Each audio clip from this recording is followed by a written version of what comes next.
ఏదైతే మోడీ ప్రభుత్వం ఈ దేశ సంపదను కార్పొరేట్ శక్తులకు కట్టబెట్టాలని ఏది ఆలోచన ఉన్నదో దాన్ని వెంటనే మన తెలంగాణలో మొత్తం బొగ్గు రంగాన్ని ప్రైవేటీకరణ చేయడానికి వేలంపాటు నిర్వహించడానికి తయారైంది.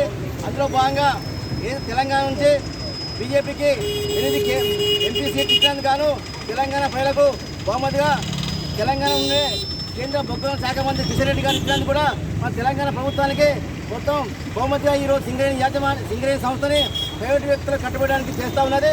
ఇదంతా దుర్మార్గమైన విషయం.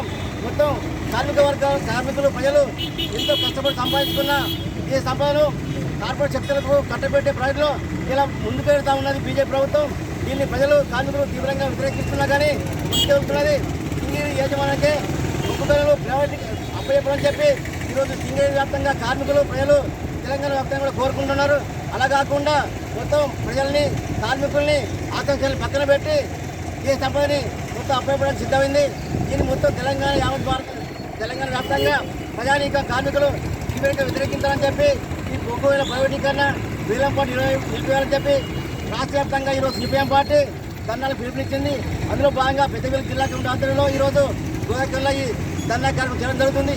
ఇప్పటికైనా ప్రభుత్వం వెనుకడుగు వేసి సింగరేణి బొగ్గులని కొత్త బొగ్గు బావులు అన్నింటినీ కూడా ఏదైతే సింగరేణి యాజమాన్యానికి అప్పచెప్పాలని చెప్పి సిపిఎం పార్టీ డిమాండ్ చేస్తూ ఉన్నది.